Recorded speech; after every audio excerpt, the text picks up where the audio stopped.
The late afternoon sun bathed the Everglades in a golden haze as Kara adjusted her camera mounted on the hood of her dusty van. Her cheeks glowed from the humidity, but her smile was wide and unshaken. "All right guys," she said, waving into the lens, "this is it, Everglades, Day 1. The wildest trip I've ever done. Solo. No backup." Her voice carried the usual energy her subscribers knew and loved, but there was a flicker of nervousness behind her eyes that only the most observant might have noticed. She swung open the van doors, revealing a meticulously packed setup: a hammock, water jugs, bug spray, maps with red circles drawn on them, a GoPro strapped to her chest harness, and a small journal resting near her sleeping bag. "I've got everything I need," she said, holding up a flare gun and laughing. "Let's hope I don't need this." Behind her, tall sawgrass swayed in the breeze, the air thick with the buzzing of insects and the occasional croak of hidden creatures. Kara tilted the camera slightly and whispered like a campfire storyteller, "The locals say parts of the Everglades are haunted. Some even claim people vanish out here. Honestly, that's why I picked it. I'm not scared of stories." She winked, turned off the engine, and slung her pack over her shoulder. As she walked down the narrow trail, her silhouette faded into the dense green, the sun beginning its descent behind moss-draped cypress trees. Her final words on camera echoed faintly: "I'll check in tomorrow, unless Bigfoot gets me first." She laughed, unaware it would be the last footage anyone would see of her for over a year. The news broke quietly at first, just a small mention in the local paper: travel blogger missing in Everglades. It wasn't until Kara's followers noticed her silence online that concern began to swell. She had promised to upload daily, or at least check in, but days had passed without a word. No new Instagram stories, no YouTube upload. Her comment sections filled with worried questions. Messages went unanswered. Something felt wrong. Her family, hundreds of miles away, tried to stay calm. Kara had gone off-grid before, always returning with wild stories and breathtaking footage. But this time felt different. Her sister Emily made the call to Florida authorities, and soon, the missing person report was filed. Rangers located her van 2 days later, parked crookedly at the edge of a remote trailhead deep in the Everglades. The windshield was smeared with grime, and inside, everything was eerily undisturbed. Her phone, backup batteries, even her laptop were neatly tucked into their usual places. But the camera was gone. Search teams assembled quickly. Volunteers from nearby towns joined officers, using dogs, drones, and even helicopters to sweep the vast marshland. They called her name through dense fog, left markers on trees, tracked shallow footprints, some hers, others washed out by swamp water. Time ticked away with no sign. The oppressive heat and clouds of mosquitoes made the search feel even more desperate. Rumors began to spread. Some claimed she had simply gotten lost, overconfident in her abilities. Others whispered about alligators, or worse, someone watching her out there. A few locals muttered about a part of the swamp they avoided, a dead zone, where signals died and strange things happened.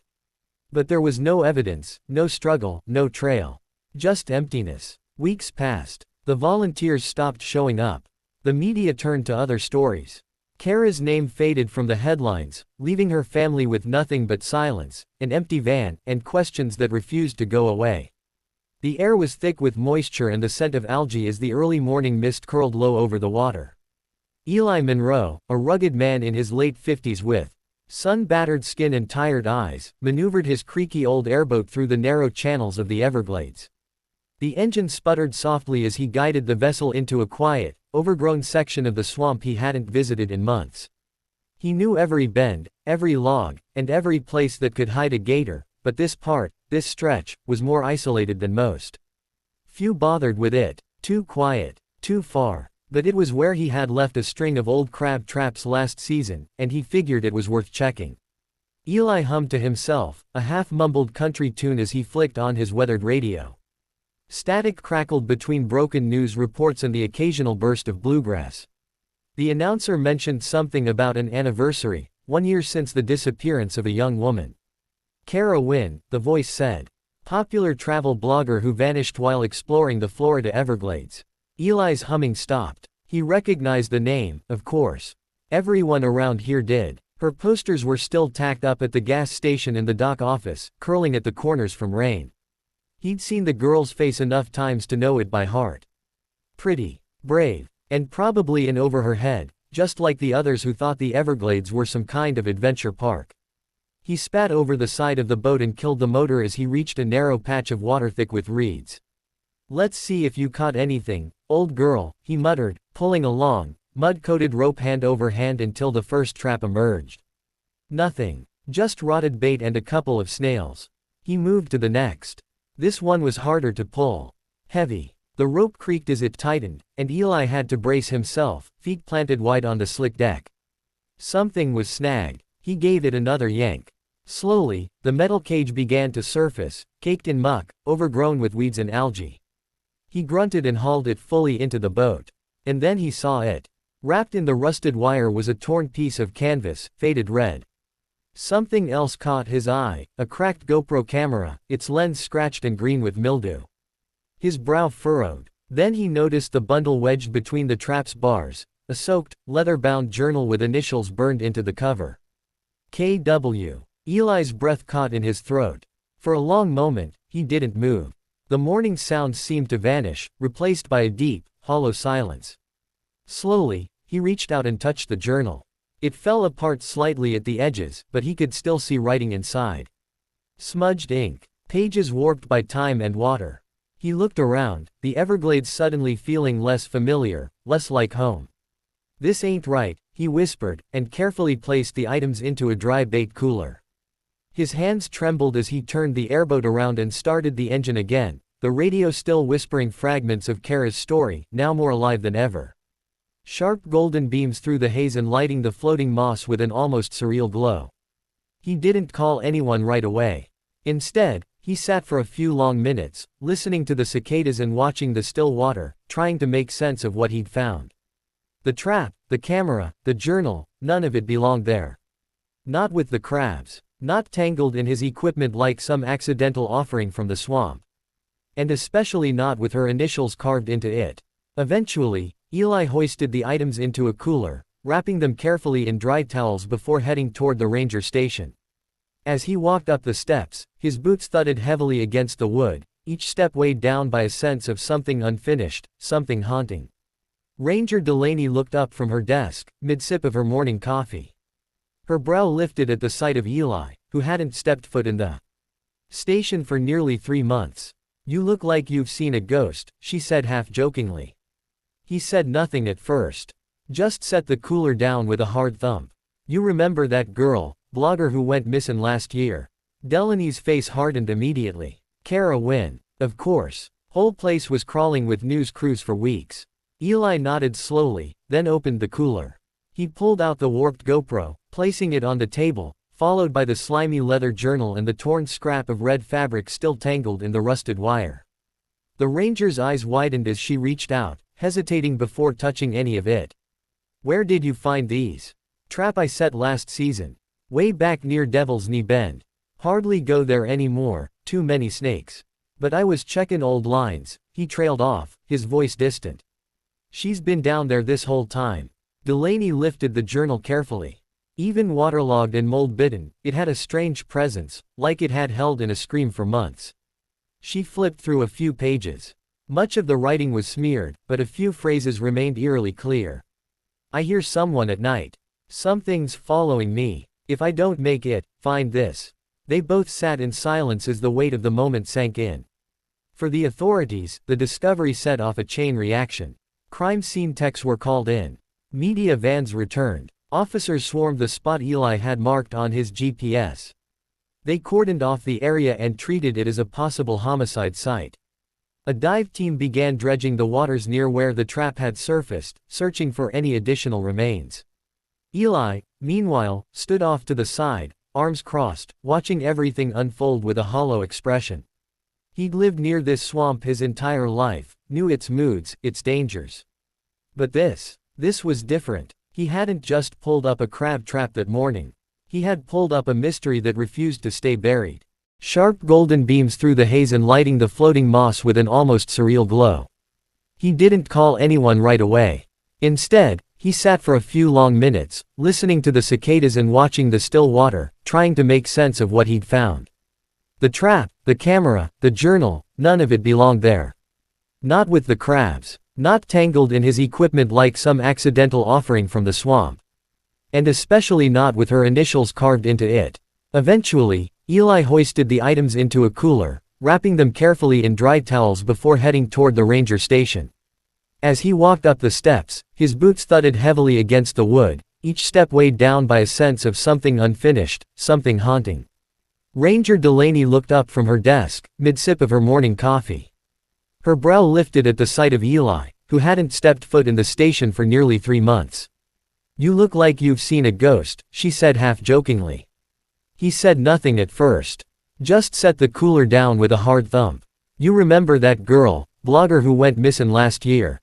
Delaney's face hardened immediately. Kara Wynn. Of course. Whole place was crawling with news crews for weeks. Eli nodded slowly, then opened the cooler. He pulled out the warped GoPro, placing it on the table, followed by the slimy leather journal and the torn scrap of red fabric still tangled in the rusted wire. The ranger's eyes widened as she reached out, hesitating before touching any of it. "Where did you find these?" "Trap I set last season. Way back near Devil's Knee Bend. Hardly go there anymore, too many snakes. But I was checkin' old lines," he trailed off, his voice distant. "She's been down there this whole time." Delaney lifted the journal carefully. Even waterlogged and mold-bitten, it had a strange presence, like it had held in a scream for months. She flipped through a few pages. Much of the writing was smeared, but a few phrases remained eerily clear. "I hear someone at night. Something's following me. If I don't make it, find this." They both sat in silence as the weight of the moment sank in. For the authorities, the discovery set off a chain reaction. Crime scene techs were called in. Media vans returned. Officers swarmed the spot Eli had marked on his GPS. They cordoned off the area and treated it as a possible homicide site. A dive team began dredging the waters near where the trap had surfaced, searching for any additional remains. Eli, meanwhile, stood off to the side, arms crossed, watching everything unfold with a hollow expression. He'd lived near this swamp his entire life, knew its moods, its dangers. But this was different. He hadn't just pulled up a crab trap that morning. He had pulled up a mystery that refused to stay buried. The discovery of Kara's footage sent a jolt through the law enforcement and forensic community. Within 48 hours, a new task force was deployed to the Everglades. They were better equipped, more experienced, and far more serious than the first wave of searchers from a year ago. This was no longer a missing person case. This was the active investigation of what might be a crime scene hidden in one of the most impenetrable wildlands in America. The area where Eli had found the trap was designated as the new focal point. It lay beyond the known trails, where even experienced swamp guides rarely ventured. The water there was darker, stiller, thick with algae and floating debris. Airboats navigated the area with caution. It was not just the wildlife they feared, but the unknown presence suggested in Kara's videos. A forensic dive team, clad in full-body wetsuits and equipped with underwater drones, began their careful sweep of the swamp bed. The visibility was near zero. Every movement sent clouds of silt swirling up like smoke. Still, after hours of tense searching, a diver's voice crackled over the comms, "We've got something." Moments later, they surfaced with a plastic bag wrapped in muck, containing a partially intact phone. Kara's second backup device, which she'd never mentioned in her videos. It was cracked, waterlogged, but possibly recoverable. Meanwhile, on land, a search team combed the surrounding cypress groves and marshland. They found the remnants of what had once been a makeshift shelter, scraps of plastic tarp, bits of fishing line, and food wrappers too degraded to trace. But nearby was something far more disturbing, a circle of stones with strange symbols carved into the bark of nearby trees. The ground inside the circle had been scorched, long ago, but the ash remained, undisturbed. Detectives photographed every inch of the site, tagging it as a potential ritual area or campsite. What chilled them wasn't just the symbols, but the fact that they matched crude sketches found in Kara's journal. She had drawn them days before her final entry. Her notes were vague, confused, as if she didn't understand what she was seeing, just that she kept finding them, deeper and deeper into the swamp. That evening, Ranger Delaney, now working directly with the task force, brought in a local man named Colton Briggs, an Everglades trapper and loner who'd lived off-grid for years. He studied the photos in silence, his weathered face unreadable. Then he said something no one expected. "I've seen those before," he murmured, tapping the image of the bark symbols. "Way out past Black Hollow. Used to be some folks livin' back there. Not anymore. They moved deeper or died off. But they left things behind. Markers. Warnings, maybe." "What kind of people?" asked the lead detective. Briggs shrugged. "Don't rightly know. They didn't come to town. Didn't want outsiders. We kept our distance." His words added fuel to growing speculation. Kara hadn't just gotten lost, she might have stumbled upon something she wasn't meant to see. Someone, maybe a group, had been out there, living off the grid. Watching her, maybe even hunting her. The press, of course, caught wind of these developments within hours. The phrase, swamp cult, began circulating online. Internet forums exploded with theories, some rational, some not. But what authorities cared about was the evidence. And with every discovery, it became clearer, Kara's vanishing hadn't been an accident. The Everglades had swallowed her, yes, but something had helped keep her hidden. Something, or someone, had ensured she was never found. Until now. The story broke wide open overnight. News stations across the country ran with it. Missing blogger's camera recovered in swamp, shocking footage unveiled. Kara Wynn's name, once whispered among her tight-knit circle of subscribers, now dominated headlines, hashtags, and podcast intros. Her subscriber count skyrocketed from modest thousands to millions within a week. People who had never heard of her were now combing through her old travel vlogs, pausing at every frame, looking for clues in places she'd visited and words she'd once casually spoken. Her soft voice and smiling face looped endlessly on screens, framed by grim headlines and eerie music. YouTube and TikTok became battlegrounds for speculation. Amateur sleuths, true crime enthusiasts, survival experts, and conspiracy theorists all offered their takes. Some analyzed the timestamps on her videos, suggesting her last known location wasn't where the search had initially focused. Others insisted the sounds in her final clip were inhuman, animalistic, distorted. A particularly viral breakdown slowed the audio from her last video and claimed to isolate a whisper under her voice, repeating the words, "Not alone." Her sister Emily watched the frenzy unfold with a cocktail of grief, frustration, and helplessness. She appreciated the attention, it kept the case from fading again, but it also felt like her sister's tragedy had become entertainment. Every new video calling Kara's disappearance unsolved, or paranormal, only deepened her pain. Still, she stayed involved. She appeared on news programs, spoke with investigators daily, and even joined a livestream with a prominent survivalist channel to discuss the footage. Meanwhile, people began sending tips to law enforcement. Some were well-meaning, maps of overlooked swamp areas, satellite images of odd clearings. Others were cryptic, handwritten letters claiming to have seen Kara after her disappearance, or suggesting she had uncovered something, meant to stay buried. Most were dead ends, but a few aligned eerily with the symbols and locations now under investigation. Across forums, debates raged. Was Kara stalked by a cult living in the swamp? Did she stumble upon a remote encampment of survivalists who didn't want to be found? Or was there something older, deeper, tied to the legends whispered by Everglades locals? Stories of watchers in the trees, sounds that don't belong, lights in places no man could reach. A group of Kara's fans launched a digital campaign titled #JusticeForKara, demanding the case remain active and the findings made public. They shared photos from her earlier trips, comparing landmarks, looking for any recurring signs. Her journal entries were picked apart like scripture. One entry, barely legible, sent shivers through the community. The trail moved. I was walking back to the van. I swear I was. But it's gone now. Like it was never there. Within days, online communities began organizing their own search expeditions, some even planning trips to Florida to investigate in person. Authorities issued warnings, reminding the public that the Everglades were dangerous, and not a playground for YouTubers or ghost hunters. But it didn't stop the flow of attention. Kara had become more than a missing person. She had become a symbol of mystery, of modern exploration gone wrong, of the terrifying unknown still hiding in the wild corners of the world. Her story wasn't just being remembered. It was being reborn, live, online, in real time.